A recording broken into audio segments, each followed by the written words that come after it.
성경의 숲을 걷다. 오늘은 창세기 48장입니다. 야곱이 기근을 피하고 요셉을 만나기 위해 애굽에 내려온 지 어느덧 17년이 지났고 야곱은 147세기로 죽어가고 있었습니다. 175년을 살았던 아브라함이나 180세를 살았던 이삭에 비하면 상대적으로 짧은 삶이었지만 그가 바로에게 고백한 대로 참으로 파란만장한 삶이었습니다. 다행히 17년 동안에 그는 애굽에서 요셉의 섬김을 받으며 그 누구보다도 행복하고 만족한 시간, 즉 꿈같은 세월을 보냈습니다. 그가 태어난 가나안에서도 하란에 있던 외갓집에서도 누리지 못했던 평안과 안식을 애굽에서 누리고 있었던 겁니다. 이제 야곱에게는 삶에 대한 여한이 없습니다. 오직 하나님께서 약속하신 대로 그의 눈을 요셉이 감겨주는 일만 남아 있었습니다. 야곱은 숨을 거두기 전에 축복해야 할 사람을 불러 복을 빌어주고자 했어요. 그래서 요셉의 두 아들에게 먼저 복을 빌어주었고 그 다음 아들들에게 각기 다른 복을 빌어주었습니다. 이 축복은 앞으로 이스라엘을 형성할 12지파에게 있을 일을 예고했을 뿐 아니라 유언 형태로 취한 하나님의 신탁이었던 것입니다. 야곱이 위독하다는 말을 듣고 요셉이 아들을 데리고 아버지를 찾아왔습니다. 요셉은 애굽의 총리직을 계속 수행하고 있었기 때문에 가족들을 만날 기회가 그렇게 많지 않았을 겁니다. 그래서 그는 아버지가 위독하다는 소리를 듣고 하던 일을 멈추고 급히 그를 찾아온 거예요. 요셉의 아들과 함께 찾아오자 야곱은 그들을 맞이하기 위해 온 힘을 다해 침상에서 몸을 일으켰습니다. 세월을 이기는 장사가 없다고 어느덧 침상에서 거해야 할 정도로 쇠약해졌던 거예요. 야곱은 찾아온 아들 요셉에게 과거 하나님께서 베델에서 약속하셨던 이야기를 들려주었습니다. 3절 보면 요셉에게 이르되 이전에 가나안 땅 루스에서 전능하신 하나님이 내게 나타나사 복을 주시며 4절 내게 이르시되 내가 너로 생육하고 번성하게 하여 내게서 많은 백성이 나게 하고 내가 이 땅을 내 후손에게 주어 영원한 소유가 되게 하리라 하셨느니라. 야곱은 영원한 가나안 땅의 소유를 언급함으로써 그의 자손들이 절대 애굽에 정착해서는 안 된다는 것이었습니다. 이스라엘 자손이 머물고 있는 고센 땅은 잠시 지나가는 처소에 불과하며 그들이 정착하고 살아야 할 땅은 약속의 땅 가나안이라는 겁니다. 그리고 야곱은 요셉의 두 아들 므낫세와 에브라임을 자기 아들로 삼겠다고 했습니다. 이것은 이들의 법적인 권리를 요셉의 형제들의 것과 동일하게 하겠다는 거였어요. 그래서 이후로 야곱의 아들로 대우받게 되어 이스라엘의 12지파에 므낫세와 에브라임이 이렇게 들어가게 된 것을 우리는 보게 될 것입니다. 결과적으로 요셉은 다른 형제들보다 2배의 축복을 받게 되었습니다. 그러니까 요셉은 땅을 차지하는 일에 있어서 야곱으로부터 장자의 축복을 받고 있는 겁니다. 그러나 우리가 창세기 49장에 가보면 형제들을 지배하는 장자권은 유다에게 주어주는 것을 보게 될 것입니다. 자, 이것을 정리하면 요셉에게는 땅을 차지하는 일에 있어서 장자권을 받은 것이고요. 유다에게는 온 이스라엘 민족을 다스리게 될 장자권을 받게 됩니다. 야곱은 이렇게 장자권을 두 사람에게 나눠주었던 거예요. 이렇게 요셉은 야곱으로부터 두 몫을 받은 겁니다.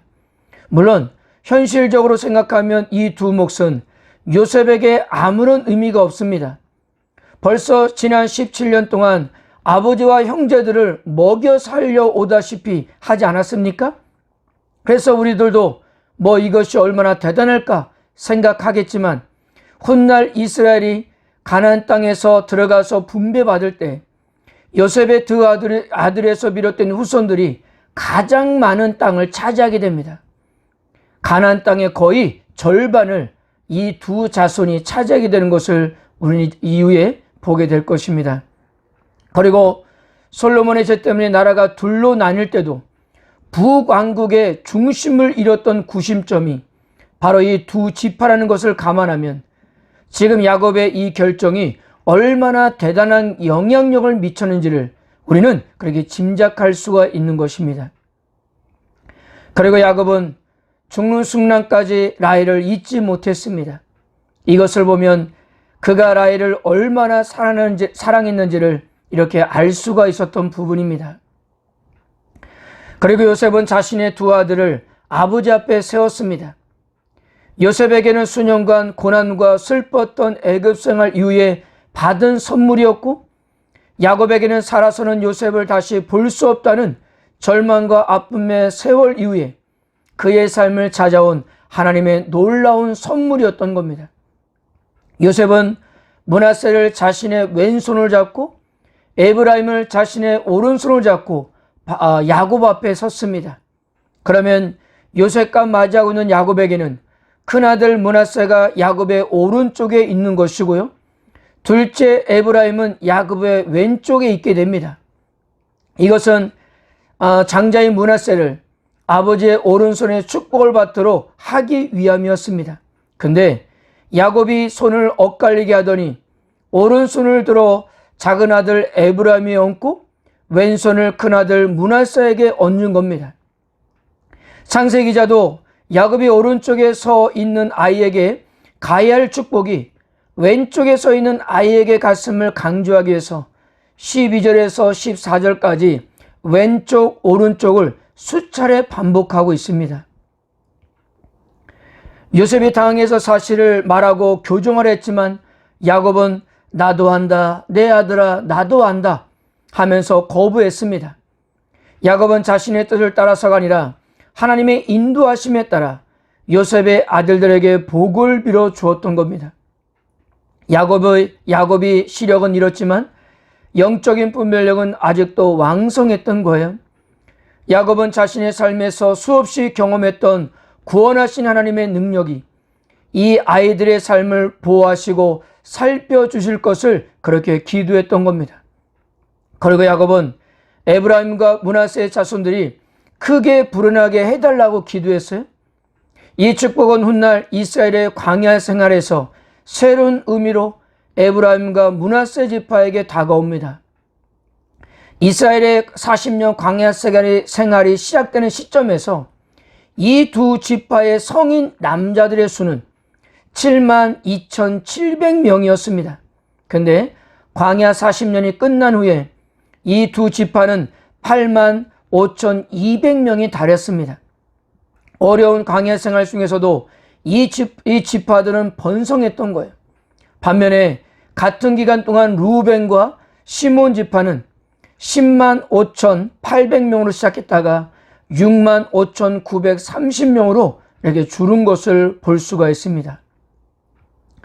그리고 야곱은 형제들보다 더 위인 요셉에게 세겜 땅을 주었습니다. 그리고 훗날 요셉의 뼈는 이곳에 묻히게 됩니다. 그 땅을 내 칼과 활로 아모리 족속의 손에서 빼앗은 것이라고 했는데 아마도 시본과 레이의 만행을 인정하지는 않았지만 결과적으로 볼 때 그의 아들들의 칼과 활로 그 땅을 차지하게 된 것을 이렇게 표현했던 것 같습니다. 오늘 창세기 48장을 마무리하면서 우리가 생각할 문제가 있습니다. 솔직히요, 현실적인 문제를 보면 야곱이 요셉에게 축복한 것이 얼마나 유용할까 하는 거예요. 지금 당장 생각하면 야곱의 유산은 아무런 의미가 없습니다. 요셉과 그의 아들들이 야곱의 축복과 유산을 받았다 하지만 지금 당장은 아무런 소용이 없는 겁니다. 그리고요, 므낫세가 야곱의 왼손으로 안수를 받던, 에브라임이 오른손으로 축복을 받던 애굽에서 계속될 그들의 삶과는 무관한 축복이었습니다. 그런데 여러분, 현실적으로 중요성이 떨어지는 그런 축복을 받기 위해 요셉은 아버지가 죽기 전에 자식들에게 축복이라도 받게 하려고 한숨에 뛰어왔고, 야곱은 일어나기도 어려운 상황에서 그들에게 축복을 해주려고 안간힘을 쏟았습니다. 그리고 그 축복이 무엇이기에 요셉은 장자 므낫세에게 야곱의 오른손으로 축복을 받게 하려고 그렇게 노력했을까요?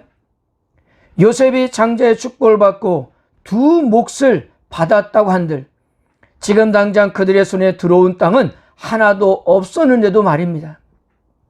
그런데도요, 야곱과 요셉은 지금과는 무관한 이 축복이 현재의 풍요로움보다 더 중요했던 것입니다. 지금 당장은 손에 들어온 것이 없지만 이 모든 것이 이루어질 것이라는 것을 믿음으로 받아들이고 있다는 사실이에요. 요셉은 그것을 알았기에 어떻게든지 자신들의 자녀들이 축복을 받기를 원했던 겁니다. 여러분 한번 생각해 보세요. 요셉은 현재 자기 아들들이 필요하다고 생각하는 것을 모두 줄 수 있는 사람이었어요. 그는 애굽의 2인자였습니다. 부를 못 주겠습니까? 권력을 못 주겠습니까? 명예 또한 가능했습니다. 오늘날로 말하면 자식이 필요하다고 하는 것, 하고 싶다는 모든 것을 해줄 수 있는 능력 있는 아버지였습니다. 그런데 요셉에게는 그것보다 자식들에게 더 필요한 것이 있다는 것을 알았습니다. 바로 하나님께서 그들의 미래를 책임지는 것이고 궁극적으로 하나님의 은혜를 누리는 것이었습니다. 그래서 당시 하나님의 축복을 가지고 있었던 아버지 야곱이 죽기 전에 아들들에게 축복받게 해주고 싶었던 거예요. 이것은 자신이 자식들에게 줄 수 있는 것보다 훨씬 더 중요했기 때문이었습니다. 사랑하는 성도 여러분, 우리가 물론 이 땅에서 살고 있지만 더더욱 중요한 것은 이 땅의 것이 아니라는 겁니다. 육신의 보람, 만족, 이 세상의 상급, 이 땅에서의 행복도 어떻게 저 영원한 것과 비교할 수가 있겠습니까? 우리가 믿음 안에서 그렇게 애쓰는 것도 이 땅의 것보다 저 영원한 것이 더 중요하기 때문에 그런 것이 아닙니까? 지금 당장으로서는 우리 손에 들어오는 것이 없지만 그러나 하나님의 영원한 축복은 이 땅에서 준비하는 자만이 얻을 수 있기에 오늘도 우리는 믿음으로 애를 쓰고 있는 것입니다. 오늘도 궁극적인 하나님의 은혜를 고대하고 인내하면서 이 믿음의 길을 걸어가시기를 주님의 이름으로 축복합니다.